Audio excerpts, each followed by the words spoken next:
Radio Publique Africaine.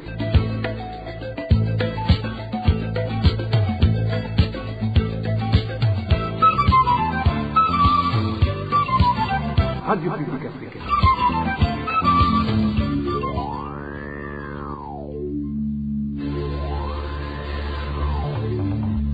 C'est le moment de suivre le journal parlé en français. À la présentation, Nadège Ilakose. Nous sommes le samedi 9 mai 2026. Bienvenue au journal de la Radio Publique Africaine. Tout d'abord, les principaux titres.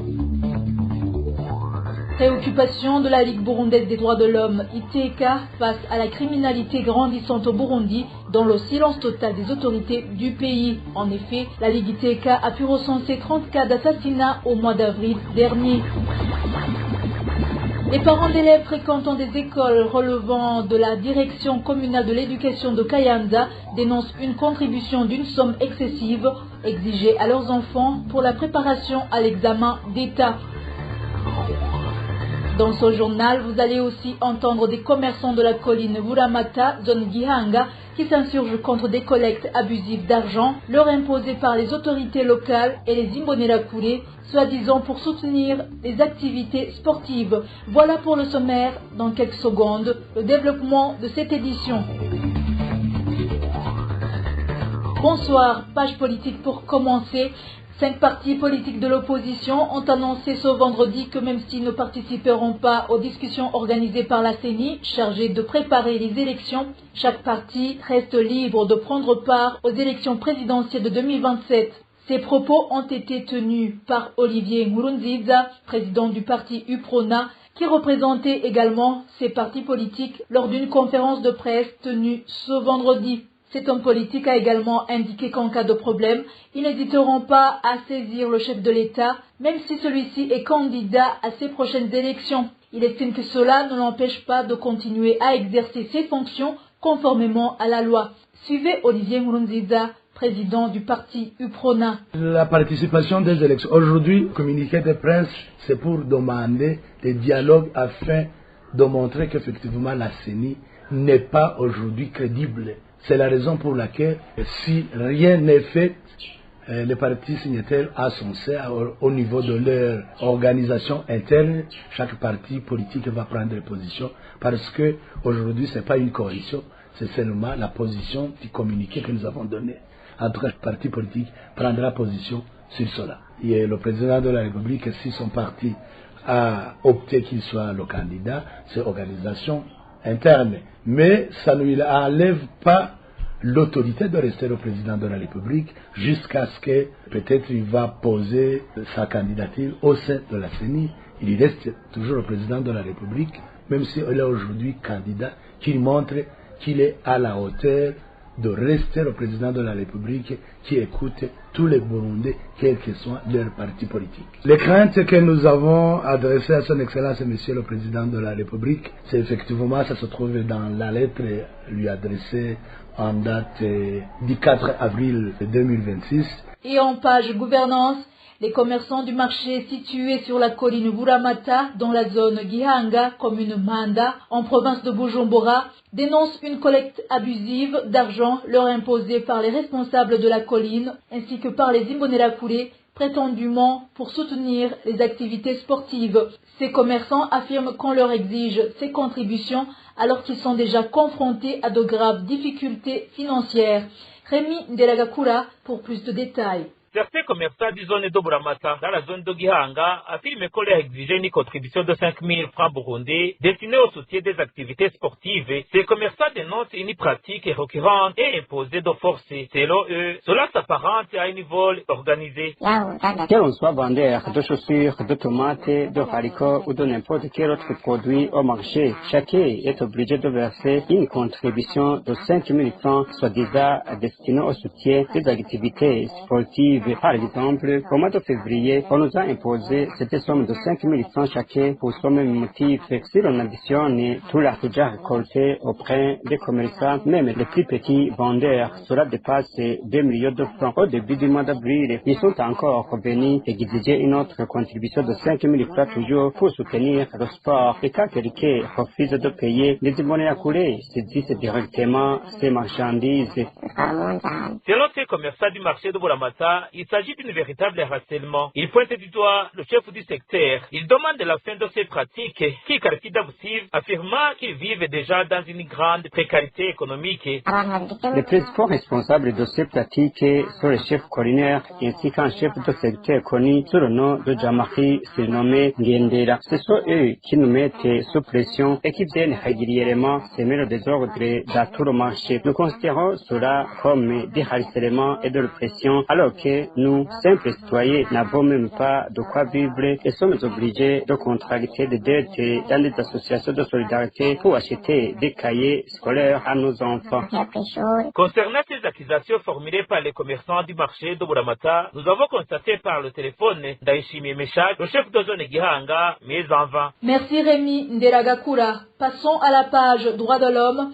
La Ligue burundaise des droits de l'homme, ITK, est préoccupée par différents crimes qui continuent d'être commis dans le silence total des autorités du pays. Dans le rapport du mois d'avril dernier, cette organisation a pu dénombrer 30 cas de personnes tuées, plus de 10 cas de violences basées sur le genre, des cas d'enlèvement et de torture. La Ligue ITK demande au gouvernement de garantir le respect des droits de l'homme et de prendre des mesures visant à mettre fin à l'impunité.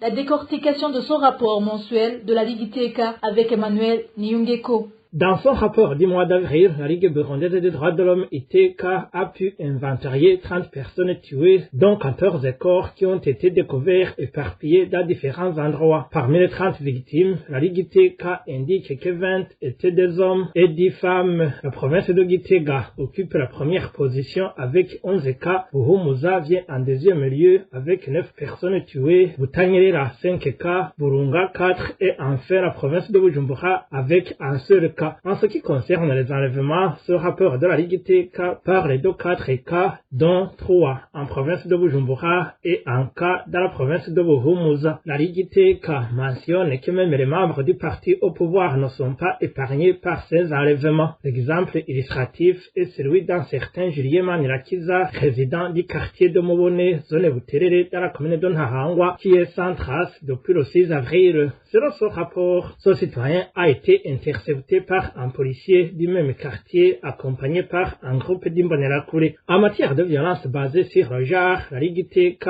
évoque 14 cas, dont 11 filles mineures violées. La province de Burunga vient en tête avec 5 cas, Bujumbura et Butanyerera 3 cas chacune, Gitega 2 cas et Buhumuza un seul cas. Au cours de cette même période du mois d'avril, 3 cas de torture ont été également documentés par cette organisation qui milite pour le respect des droits humains. Toutes les victimes sont de la province de Burunga. La Ligue ITK indexe des Imbonerakure, des policiers, des militaires, des agents administratifs et autres personnes non loin des membres du parti CNDD-FDD comme étant des présumés auteurs de la plupart de ces violations des droits humains et meurtres. La Ligue ITK fait savoir qu'elle est préoccupée par ces différents crimes qui continuent à être commis dans le silence total des autorités du pays. Pour clore, la Ligue burundaise des droits de l'homme ITK demande au gouvernement du Burundi de garantir le respect des droits de l'homme, notamment le droit à la vie, de prendre des mesures visant à mettre fin à l'impunité des crimes et garantir que les responsables de ces violations rendent compte de leurs actes. La Ligue ITK demande également au gouvernement d'enquêter et punir sévèrement les violences faites aux mineurs qui sont devenues monnaie courante au Burundi au regard des administratifs à la base et autres militants du parti présidentiel. Merci Emmanuel Niungeko. Poursuivons ce journal avec la page éducation. Retirer certains élèves de la liste des candidats au concours de la 9e année pour motif qu'ils auraient obtenu de mauvais résultats constitue une violation de leurs droits. C'est ce qu'a déclaré Eulalie Niwizi, ancienne enseignante après que la direction de l'éducation de la commune d'Issourou a décidé qu'aucun élève n'ayant pas obtenu au moins 50% ne serait autorisé à passer cet examen afin d'éviter que ces candidats n'enregistrent de mauvais résultats qui donneraient une mauvaise cotation des écoles. Eulalie Nibizi explique qu'un élève peut rencontrer des difficultés dans les évaluations scolaires en raison de certaines méthodes d'interrogation, mais réussir malgré tout à obtenir de bons résultats au concours. Écoutons Eulalie Nibizi, ancienne enseignante. La décision de la province scolaire d'Oruyigi dans certaines écoles de refuser aux élèves qui ont une note basse le droit de participer au concours national de la 9e année est une violation de leurs droits. Et c'est une violation du droit de l'enfant, car l'enfant, quand il va à l'école, c'est pour étudier. Quand il étudie, c'est pour être évalué. Et quand il a malchance de ne pas avoir une bonne note, il peut compléter et avoir même des performances supérieures à l'occasion d'un examen national, car la faible note ne dépend pas nécessairement de lui. La faible note, l'échec de l'élève va bien sûr à sa charge comme premier responsable, mais il y a la part du professeur, il y a la part de l'environnement d'apprentissage, il y a beaucoup de facteurs qui se complètent et qui font qu'un élève puisse avoir une mauvaise note. Alors, cette décision n'est dictée par aucune loi. Aucun règlement scolaire ne prévoit que des élèves qui ont une faible note ne puissent pas participer au concours national. Là, c'est la violation du droit de l'élève de participer au cours, mais aussi de participer au concours. Au cas où les professeurs ou les directions scolaires se rendent compte que certains élèves ont un niveau très bas, ils doivent chercher des moyens pour relever le niveau en agissant sur les professeurs, en agissant sur les élèves ou même sur leur environnement d'apprentissage, le matériel didactique, la manière dont les examens sont évalués. Et puis, un élève peut échouer dans les cours organisés par son professeur, son école, mais réussir au cours d'un examen national, car les résultats annuels sont une somme des trimestres, et c'est pourquoi je recommande que ces élèves soient réhabilités dans leurs droits, qu'ils puissent être examinés et organisés en examen à leur faveur, et que les professeurs ou les directions scolaires qui ont pris la décision d'exclure ces enfants du droit à l'examen national puissent être sanctionnés. Une conséquence attendue, c'est que ces élèves-là, ils seront découragés et peut-être ils seront obligés de quitter l'école et pourquoi pas d'abandonner les études. C'est une très mauvaise pratique qui ne devrait pas continuer à se produire et que le ministre de l'Éducation et même les parents d'élèves doivent veiller à ce qu'il n'y ait pas de récidive. Toujours en parlant éducation, les parents d'élèves fréquentant des écoles relevant de la direction communale de l'éducation de Kayanza en province de Butanyerera dénoncent une contribution de 4 000 francs burundais exigée à leurs enfants inscrits au cycle post-fondamental pour la préparation à l'examen d'État. Ces parents estiment que cette somme est excessive, d'autant plus qu'ils versaient habituellement 1 400 francs burundais. Ils regrettent également de ne pas avoir été informés au préalable de cette mesure. Reportage d'Emmanuel Ndaïchimiye. Certains parents ayant des enfants inscrits dans les classes à test des écoles du cycle post-fondamental de la commune Kayanza se disent profondément préoccupés par une contribution de 4 000 francs burundais exigée pour la préparation à l'examen d'État alors qu'ils versaient auparavant 1 400 francs. Selon ces parents, cette mesure constitue une forme d'abus.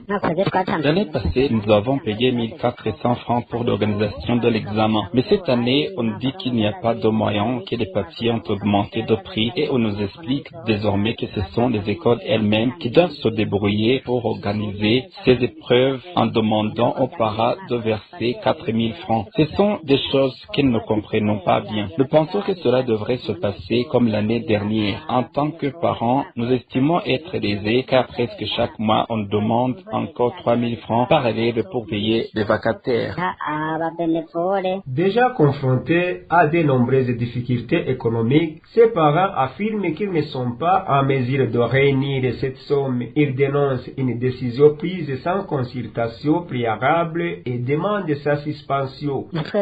Pour nous, parents, il est vraiment difficile de savoir où nous allons trouver cet argent. Les autorités éducatives sont en train de nous mettre dans une situation très compliquée, d'autant plus que cette décision n'a été annoncée aux élèves qu'avant-hier. Aujourd'hui, nous sommes vendredi et l'on s'attend déjà à ce que les parents paient immédiatement sans même avoir été consultés ni prévenus à l'avance afin de pouvoir se préparer financièrement. Nous vivons dans des conditions précaires et beaucoup de familles ne savent pas où trouver cette somme. S'il y avait eu une concertation préalable, en accordant par exemple 1 ou 2 semaines aux parents pour s'organiser, la situation aurait été plus compréhensible et plus facile à gérer. Concernant ces plaintes des parents d'élèves du cycle post-fondamental relevant de la direction communale de l'éducation à Kayanza, nous avons contacté Nzohabonayo Jean-Paul, directeur communal de l'éducation, mais son téléphone sonnait sans que personne ne décroche. Merci Emmanuel Ndaishimiye. Et en province de Burunga, des parents d'élèves de la commune Rumongue se disent préoccupés par une récente décision prise par le directeur provincial de l'enseignement consistant à fusionner 2 classes différentes de 9e année et les élèves suivent les cours de 14h jusqu'à 18h dans le but de renforcer leurs capacités. Ces parents demandent aux autorités concernées de bien réexaminer cette mesure ou de permettre aux enfants de rentrer plus tôt. Le point avec Digne Karondo. Comme d'habitude, les élèves de la classe de 9e rentrent à la maison à midi avant de retourner au cours de révision. Mais avec cette nouvelle mesure, ils seront désormais regroupés dans d'autres écoles avec un nouvel enseignant. Et nous rentrerons qu'à 18h, indique notre source. C'est-à-dire dans l'après-midi, les élèves sont encadrés par notre enseignant qui n'est pas leur professeur habituel, venant d'une autre école avec laquelle les classes ont été regroupées puisque 2 écoles ont été fusionnées. Selon toujours notre source, les parents s'inquiètent de la qualité de l'enseignement que recevront ces enfants ainsi que de leur sécurité.